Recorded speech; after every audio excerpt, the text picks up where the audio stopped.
amazing. I had no idea what to expect when I was coming here to see you. This is truly, truly amazing. So I think that most of you know me from Mythbusters on the television here. I'm going to talk a little bit about that. But also what I'd like to do is talk to you about your future. You see, when I was your age, I discovered some very important things. So I'm going to get to that in a little bit. And then afterwards, you'll be able to ask me some questions. So let's get started. Now, Mythbusters is a show that's been on Discovery Channel for 10 years. We use science to prove or disprove urban legends. The interesting thing is that we didn't start out as a show that appeals specifically to young people or even to kids. But somehow, something in what we do on our show appeals to the young people. Maybe it's the explosions. Maybe it's the car crashes. Maybe it's shooting guns. I don't know. But what I like to think, it's the idea that everybody has curiosity. And that's something that everyone can relate to. Now, our cast, just so you know, is boy, Tori, girl, Carrie. People get that mixed up. I don't know why, but they do. Jamie with the mustache. Adam, there's me, and there's our crash test dummy, Buster. Now, people ask, how did you get started on this show? Where did Mythbusters come from? Did Adam and Jamie come up with the idea? Actually, no. Another producer did. He had contacted Jamie with his idea that someone should test these urban legends, and that with this show, the people who test it should build everything. They should design the experiments. And so he knew that he needed a very special type of person to do this. A man like Jamie Heineman. See, Jamie ran a special effects shop in San Francisco. He knew how to make things very quickly. But when the producer approached Jamie, Jamie said, well, I do the mustache. Well, I don't talk very good on camera. But I have a friend who does, and that's how Adam Savage joined the team. See, Adam and I used to work together at Industrial Light and Magic. He was the kind of guy that even before he had a television show, he would run around the shop juggling, telling jokes. It was like he had a television crew already following him.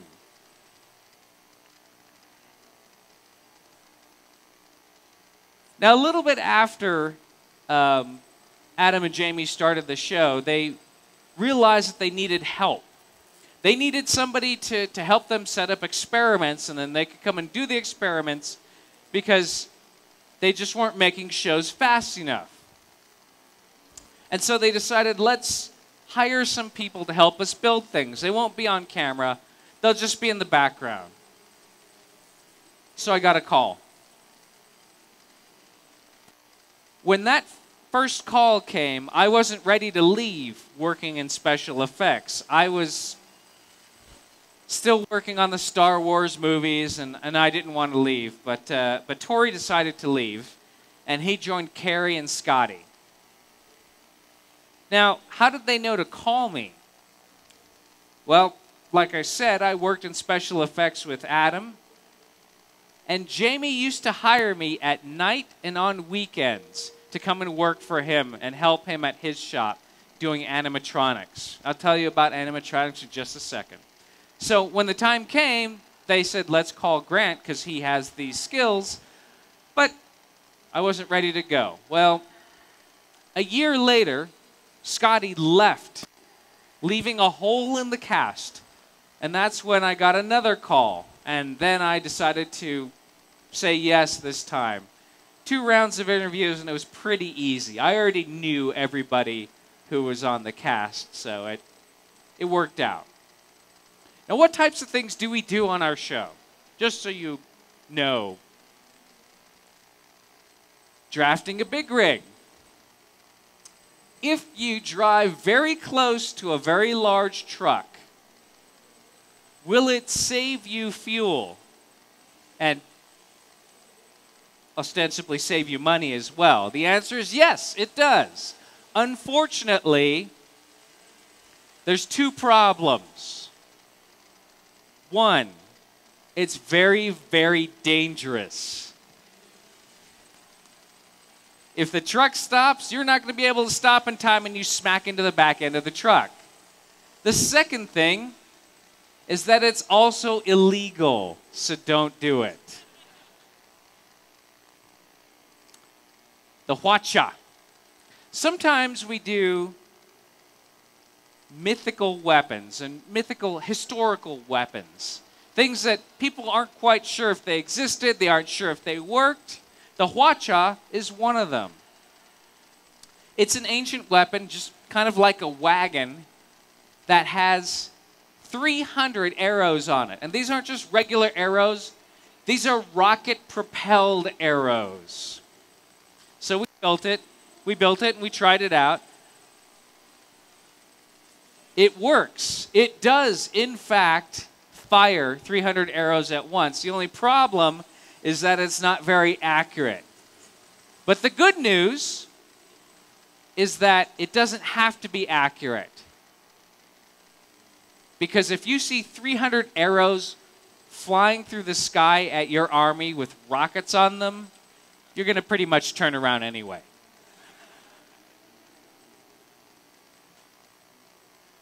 Bird balance is another one we did recently, where let's say you're watching a movie. You ever watch a movie where people are driving in a car, there's a chase, and then they come to a cliff. They're like, "Arr!"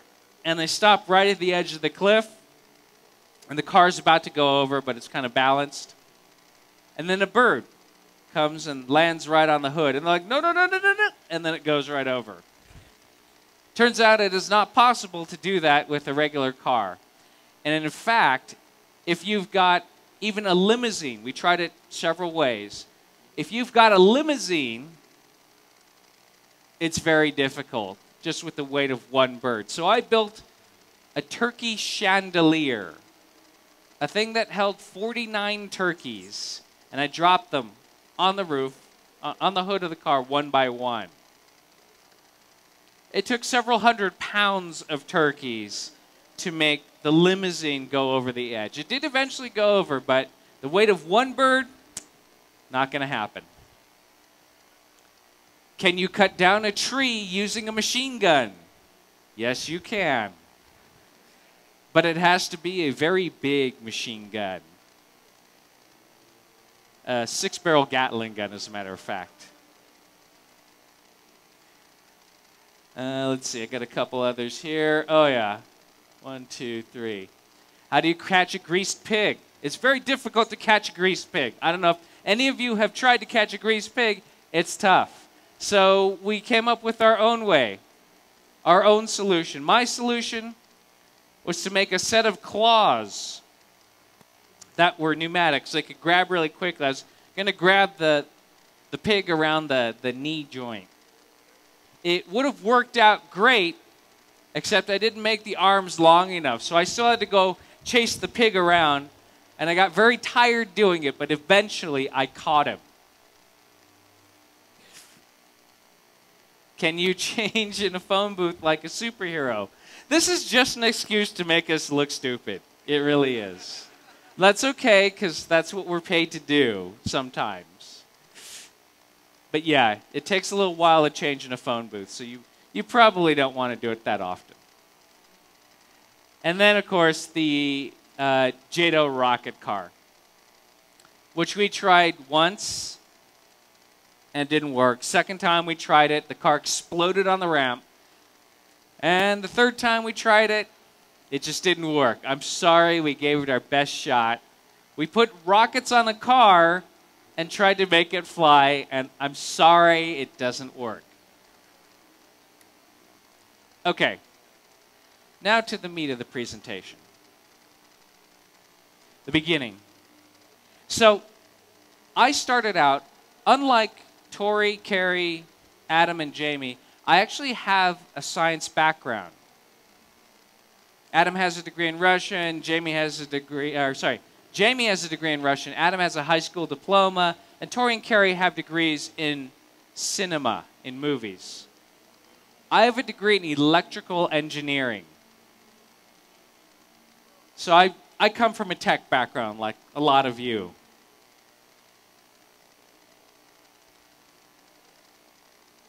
Hang on one second. Okay. First of many things I'm going to tell you today. Find a mentor. Find a mentor. A mentor is someone who's there to help you. Someone who's in the field that you want to go into. And even before you find a mentor, find a field that you want to go into. Something that you're interested in. Believe me, for every one of you, I'm sure that there's something that ignites your imagination. And if you find that, you should go and do that. And the first step to doing that is finding a mentor. I was in electrical engineering. I was struggling. I thought about leaving. I quit for a little while until I found this man, Tomlinson Holman. He was a professor at the University of Southern California, but he wasn't an engineering professor. He was actually in the cinema school. So I mentioned I quit, and that's true. I was having trouble in my engineering classes because I was bored. I didn't have the vision for what could be. So I left engineering and I went to the cinema school to maybe try and make movies. See, my whole idea was to be someone who is technical and creative and marry the two together. But I didn't really know what to do until I met Tom. What makes Tom special? Well, see, he invented a thing called the...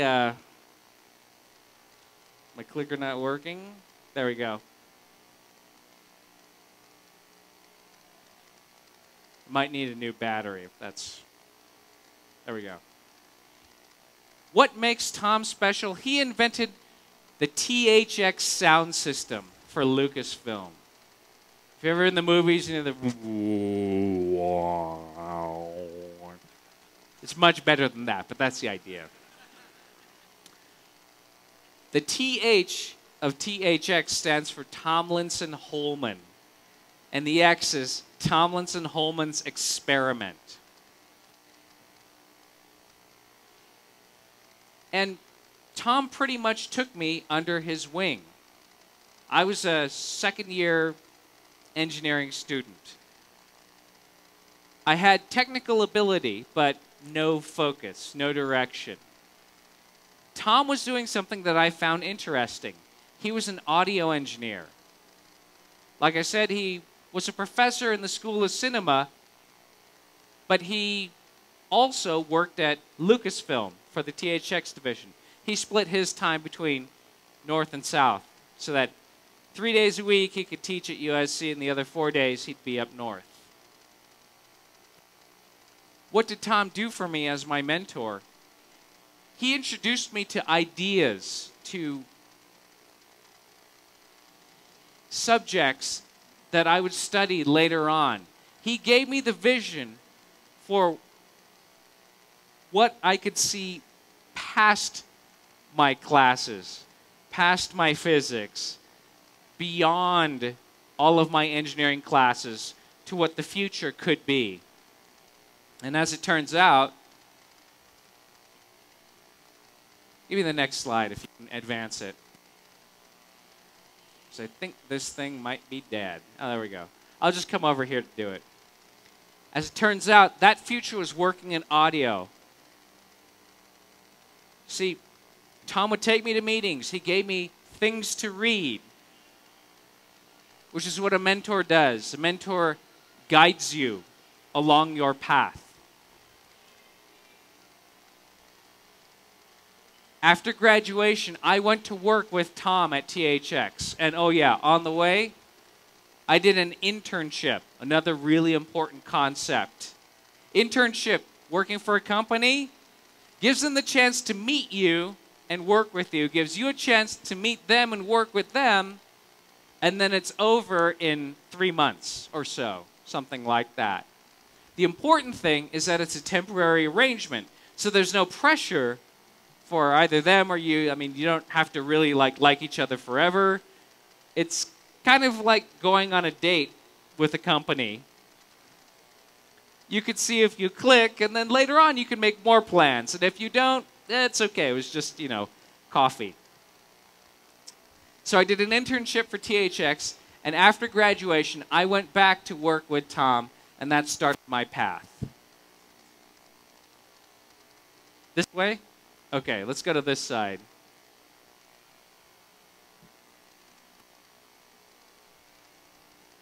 Oh, yeah. Okay. All right. Be available to opportunity. What does this mean? I was working at THX, and I made a bunch of friends. My friends worked in special effects, visual effects for the movies and TV, which is really cool. One day, one of my friends said, Grant, you've got all these skills. You're an engineer. You know radio control. You know all these things. Why don't you come help us out for a day or two? Come and join our team.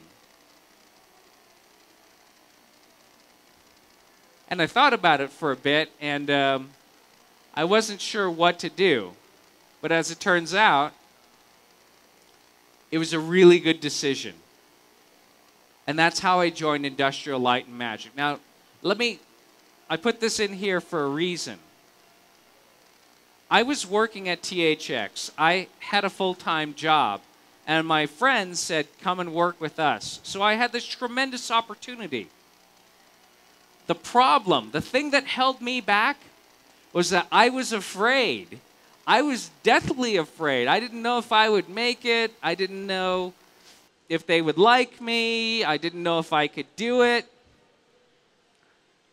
And that's okay, because fear is a part of every major decision that you'll make in your life. And believe me, you might be the best and the brightest, but nobody's going to hand out the really good jobs. They don't just, toss them out. You have to take the step to ask for the job, to be available for the job. And yes, it's going to be absolutely terrifying. And if you can overcome that fear, you're going to be much better off for it. And it will open up your life to all kinds of crazy things, like animatronics. Back in the day, working in special effects, they didn't have computer graphics. They had some. There was a big dinosaur from Jurassic Park. But that was pretty much it. It was really expensive to do computer graphics. It took a long time. So if you wanted a creature in those days, you had to make one with a robotic body and radio control servos. You had to give it life. Now, that wasn't the only thing I worked on. I also worked on miniature lighting. I was an engineer, right? So in model maker terms, that's anything that lights up or moves or makes noise. This is Jurassic Park Stadium. These are stadium lights. This thing is probably no more than 3 meters wide. Jeff Goldblum's car that he drives at the end of The Lost World would fit in the palm of my hand. This is the type of thing we did at Industrial Light and Magic. I also worked on Galaxy Quest, one of my favorite Star Trek sequels. It's not a Star Trek sequel, but People call it that because it's a Star Trek spoof. This is the Protector, the good guy ship. Inside, I programmed microcontrollers, 4 of them, to make the warp nacelle sort of sparkle. It's like a LED sequence.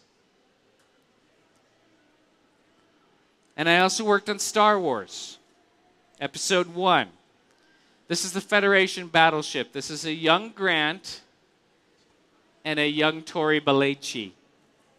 Look at these kids. Long before Mythbusters. It's not the years, it's the miles. Trade Federation Hangar, Star Wars Episode 2. Utapau City, Star Wars Episode 3. And this is my filmography of things that I've been credited for. There are a lot of other jobs that I worked on, like The Mummy Returns, Pearl Harbor, things that I worked maybe a day or 2 on, but didn't really get credited for. Now, one of the projects that I remember most working on at Industrial Light and Magic had to do with, let's see, the Energizer Bunny.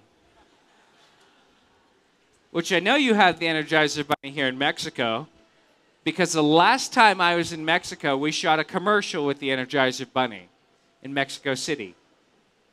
And the bunny actually has a special configuration for Spanish-speaking countries. He's got the battery on his side. In the United States, the battery's on the back. This was another situation where my boss came in and said, you know, I know that you're pretty good with animatronics. Do you think you could do this? And I wasn't really sure if I could do it at the time, but I said yes anyway.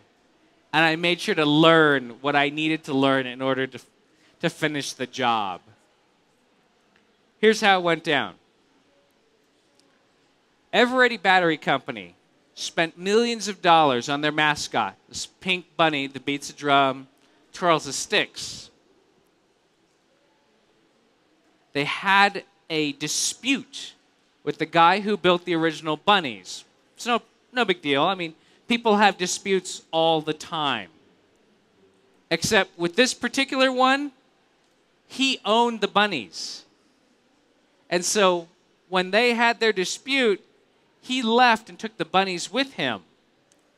One of them actually showed up on eBay about 5 or 10 years ago. It's pretty crazy. I almost bought it, but I decided not to.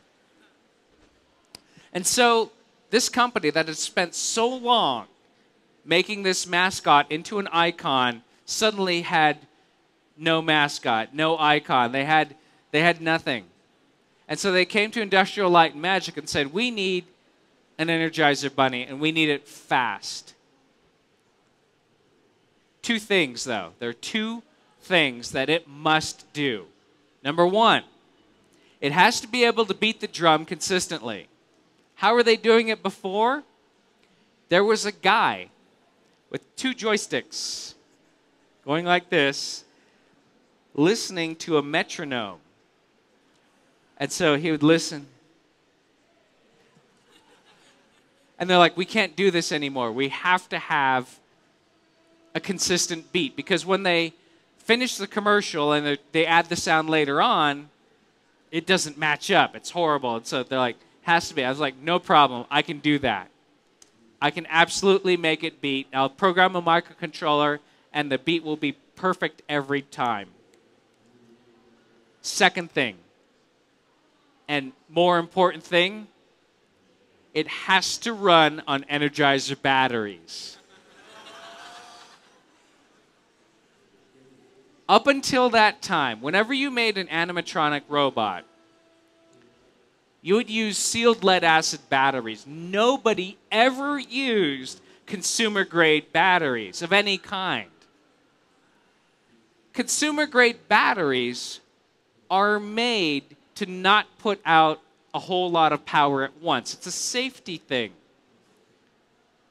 Because people handle them all the time, right? You got a battery in your pocket. If you short it out on your keys, you don't want to cause your pants to explode into flames. So they purposely limit the amount of power that a consumer-grade battery can put out, which is the opposite of what we want for the Energizer Bunny. If you're running around this robot, that robot has 17 servos that function all at once, plus 2 very hungry drive motors. It needs power. How am I going to make this use Energizer batteries?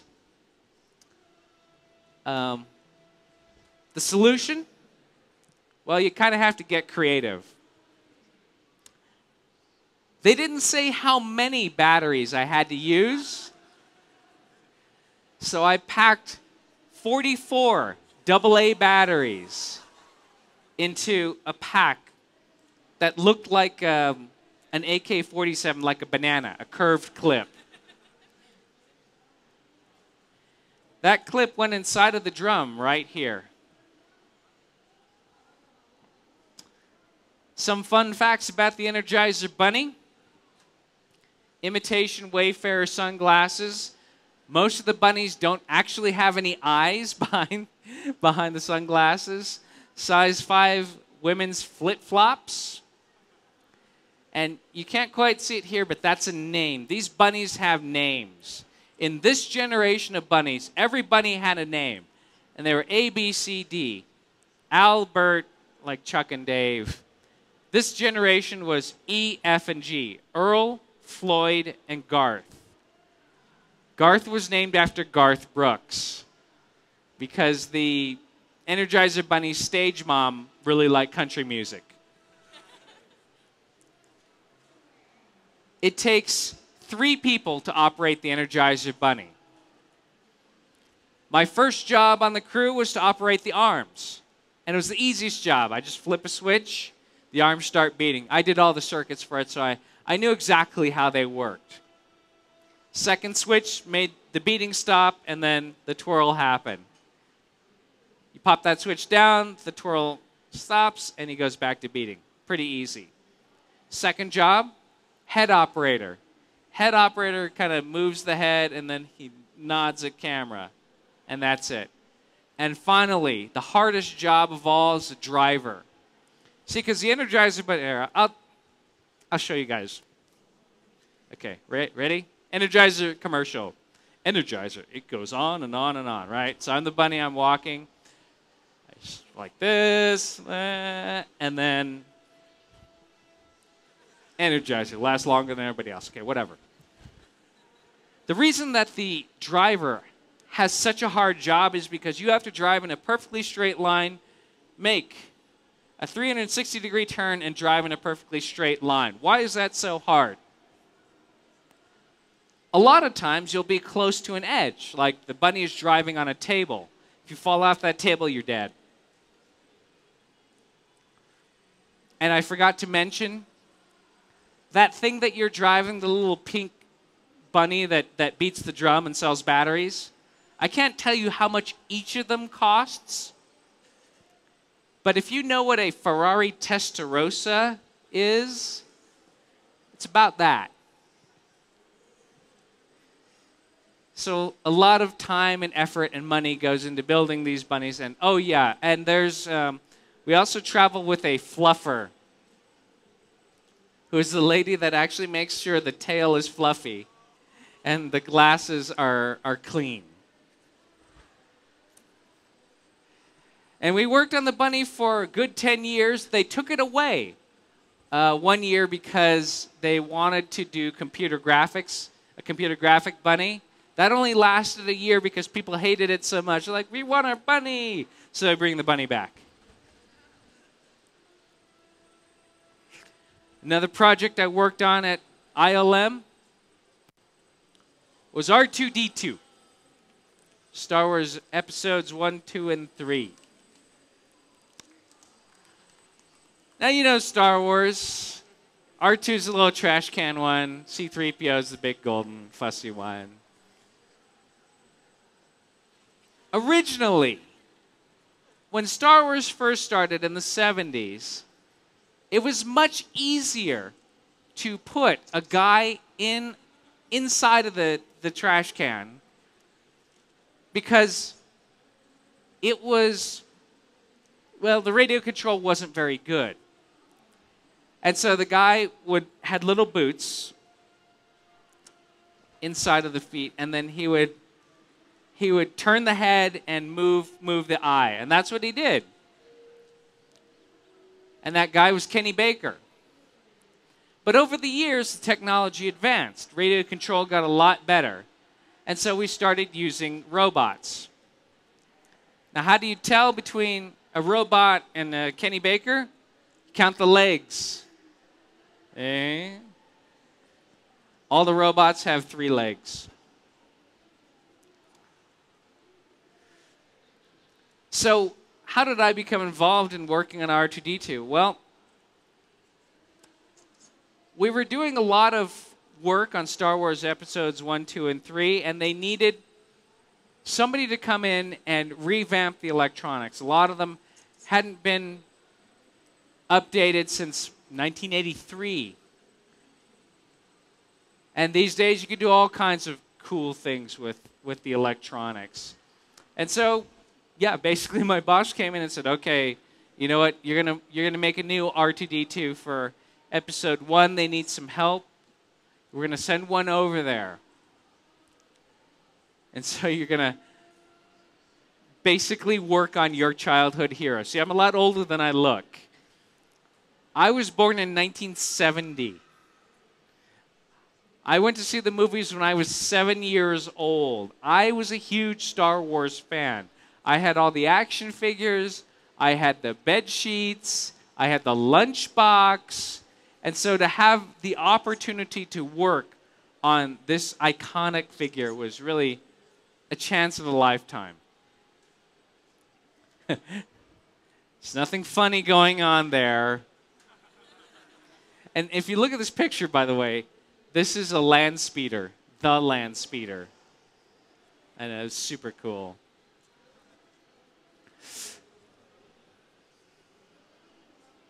Let's see. Oh, wait. Here we go. So, why are there so many R2-D2s? It's because some R2-D2s are stunt ones. You throw them off of something. Some of them are Kenny Baker ones, where you put a guy inside. Some of them are running R2s. Like if you're running through a hangar, right? You don't want R2 lagging behind. You want R2 to be able to jam on and follow the guy to get to the place. And then some are the hero R2s, which is the one that we made. You want your hero R2 to be really maneuverable and rock solid. Because if you run over Natalie Portman's foot, that's going to be a bad day. All right. Search for answers. Where's my slide? There it is. All right. Now, when I was at ILM, I had a hobby. And my hobby was fighting robots. I went to the 2nd annual Robot Wars in San Francisco. And I saw the robots fighting, and I said, I want to do that. Unfortunately, I didn't know how to do it at the time. I knew about animatronics. I knew about certain things, but there wasn't a book. There was no manual. There was no kit. You couldn't go to a robot store and buy robot parts. Well, you still can't, but you can buy them online now. But still, I was undaunted. I continued on trying to make my robot. And so what I did was bought a bunch of stuff and tried it out. That was the only thing I could do. And of course, ask my friends. Where do you fight robots? You fight them in the battle box. Oh, let me tell you a little story, by the way. I'll digress for a second. I want to leave time for questions, but I have to tell you this. At the 2nd annual Robot Wars, the one that I went to, I didn't actually know Jamie then. That was one of the first times that I had met Jamie before we became friends and he hired me. At the 2nd annual Robot Wars, Jamie Heineman had a robot that he had designed and built. His idea for a robot? Well, I'm going to take a lawnmower engine and a big dome. Flip the dome upside down. Connect it to the lawnmower engine. And then put steel blades along the bottom edge of the dome. Rotated at about 300 revolutions per minute. That thing becomes deadly. So deadly that at the second annual Robot Wars, he only got to fight it once, maybe twice. Because at the second annual Robot Wars, they didn't have a battle box. See this thing? See how tall these walls are? See, it's got that ceiling on it. It's fully enclosed. They didn't have any of that. They had something about, let's see. Let's say you're the audience and I'm the robots. They had something about this tall. When Jamie's robot spun up, it stored rotational inertia. When it touched another robot, that robot immediately exploded into shrapnel. And it tossed some of that shrapnel into the audience. Tori tells a story that he was actually in the audience and saw it fly over his head. That was the point at which the organizers said, Jamie, here's the prize money. Here is your trophy. Please take your robot and go home. You win. And Jamie said, well, I haven't even gotten it. They're like, no. No more with you. I said, all right, fine. And that was when I met Jamie. Now, what is the trophy for a fighting robot competition? A giant nut. And this thing is about this big. I have 2 big ones and 1 small one. Which I don't know why that's funny, but it's funny. So, when I was working at Industrial Light and Magic, I used to say that George Lucas was my most generous sponsor who didn't know he was a sponsor. I designed and built the robot at work, which, you know, was okay. They say it's okay for you to use the facilities after work for training purposes. So I trained a lot in that year, and that's how I built my robot. That's Dead Blow, by the way, incorporating a bunch of different technologies. And the thing is, by the time I had gone on this search for answers and figured everything out and found a way to build a fighting robot that was successful, then a company came to me and they said, hey, can you write a book? And so I wrote the book on fighting robots. You can find it on, you can still find it on Amazon, actually. This is my last set of slides, and then I'll take questions after this. But this is called Do Something Crazy. Craig Ferguson, who is the host of the Late Late Show with Craig Ferguson on CBS in America, is a late-night talk show host. And he likes to joke that he doesn't have a whole lot of money, that CBS doesn't give him a really nice stage or nice lights or a band or even a co-host. But he said, I want a co-host. I want, you know, someone to share my show with.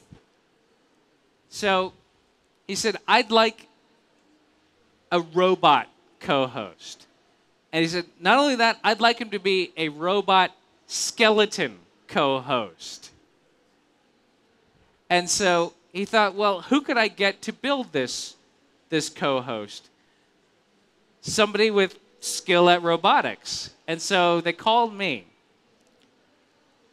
And this was crazy because I was working full-time on Mythbusters, 8 hours a day, 5 days a week. The only time that I could work on Jeff was at night and on the weekends. And they were like, can you, like, make him in 3 days? I'm like, no, it's going to take a month. Because I can only work on him for like 1 or 2 hours a day, and then I've got to, go to sleep. So I said, okay. One of the crazier things I've done.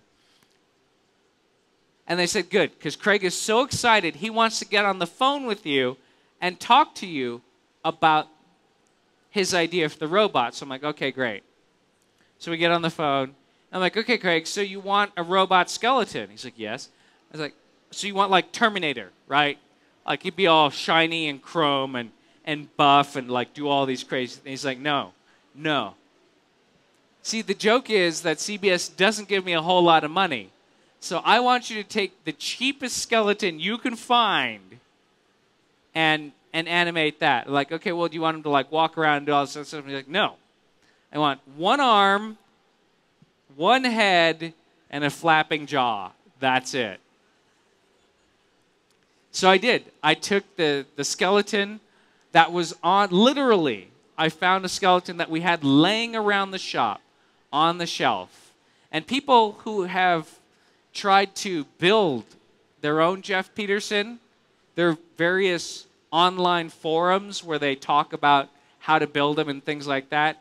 They're like, we're trying to find what skeleton it was. And I realized I didn't even know what skeleton it was because I just grabbed him off the shelf. I mean, it was whatever I had on hand. But I set about building him. All the electronics, all of my skill at animatronics.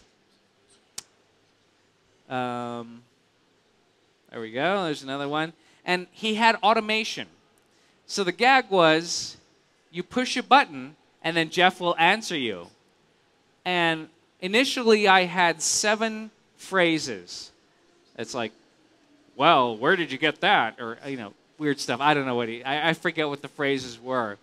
But eventually, we counted the number of syllables in each phrase, and then each week, they would have somebody come in and record different phrases to go with that animation. So he could essentially talk and have all these things. That guy's name was Josh Thompson. Eventually, they did away with the automation, and he became live action. And so when you see him on the show nowadays, he talks to Craig back and forth, and they have a repartee. I made Jeff my height. I don't know why, just because I thought he'd be my height. And his mohawk, I added because Craig has a background in punk rock. And so I thought, I don't know, why not? Let's just give him a mohawk. And the eyes, I had a couple different choices. I started with amber. It's yellow. It's too boring. Then I went to red. I was like, ooh, that's too aggressive.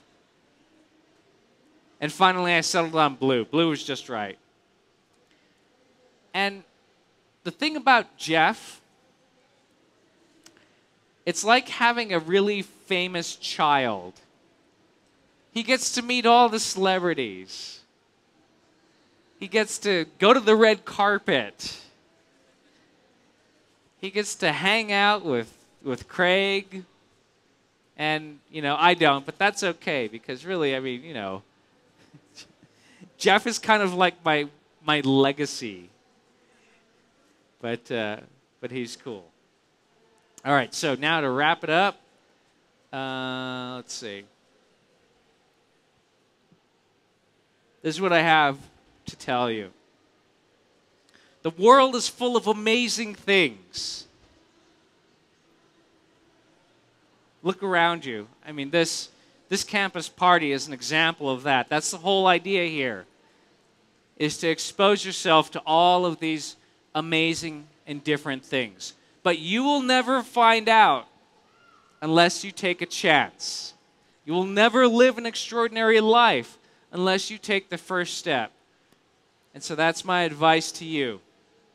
Go out there and take a chance. Thank you very much.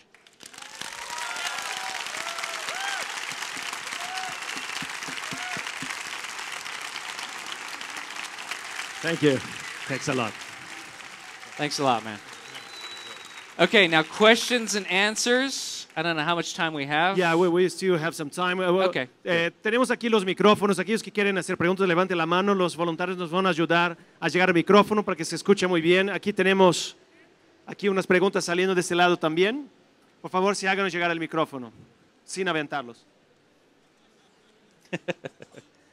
Y si tiene que construir un robot, que lo haga. I'm sorry. Number one, Carrie is married. They always ask that. I'm sorry, she won't go out with you. She's married. Breaking all your hearts all at once. ¿Quién trae el micrófono? Aquí, por favor, adelante, la primera pregunta. Hello? Hello?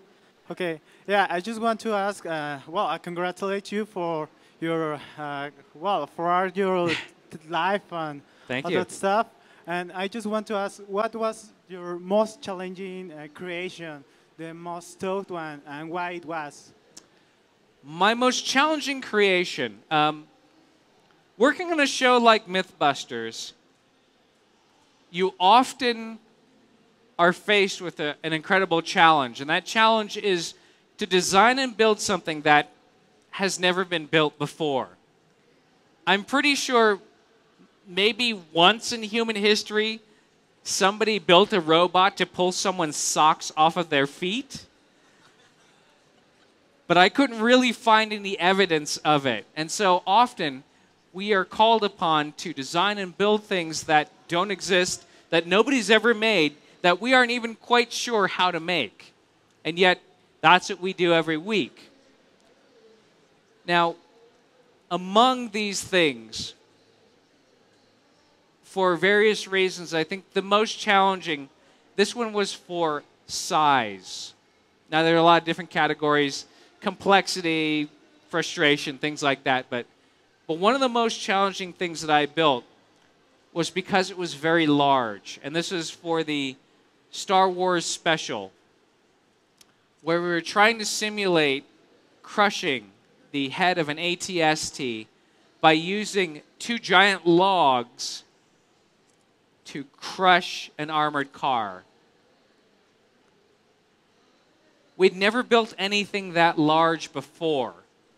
And so when it came time to do it, we were on ladders, we used telephone poles, we were 40 feet in the air. It was a structure that was barely held together just because the forces, we hadn't anticipated that swinging a several-ton log would generate these types of forces. So in the end, it worked out, but the journey there was very challenging. And thankfully, nobody got hurt, because it could easily have happened with something that large. Yes? Una pregunta más. Okay, will you work in the next episode of Star Wars? What was that? Otra vez. Will you work in the next episode of Star Wars? Oh, yes.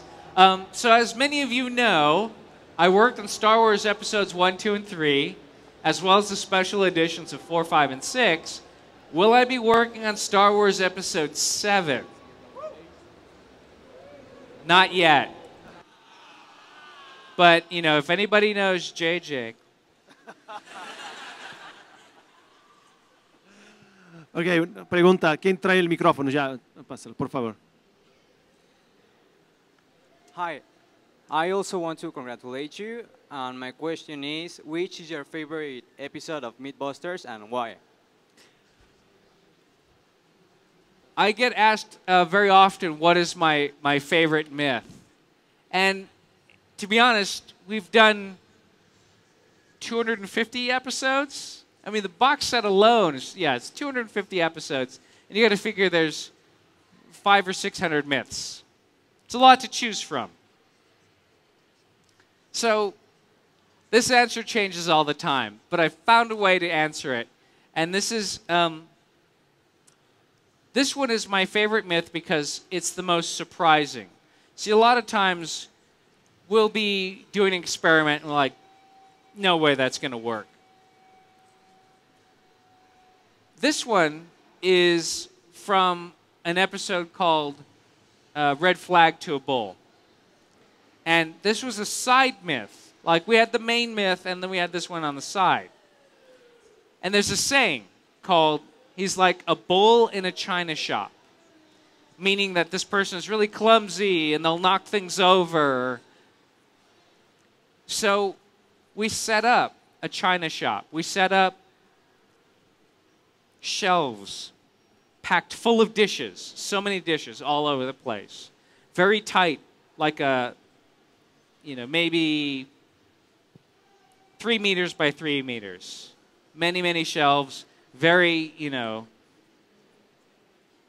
maybe a meter wide pathway to go through. And, we're talking maybe a half-ton bowl this long. And we figure, okay, we'll let him go through the china shop and he'll knock everything over and we'll laugh and it'll be fun. So we put the bowl in there and he goes through. Doesn't knock anything over. We're like, really? Okay. Let's put 2 bowls in there. 2 bowls go in the china shop. And remember, this is supposed to be a laugh. This is supposed to be something that, it happens and we go, haha. 2 bowls go in the china shop, no dishes. Wasn't until we got 5 bowls in the china shop they knocked over 1 dish. So, as far as things go, as my favorite thing, one of my favorite things is to be surprised, to have my expectations go right out the window. So, bowl in a china shop. Thank you. Ok, tenemos tiempo para una pregunta más. Entonces, le pasamos el micrófono. Gracias. Una pregunta más, la verdad.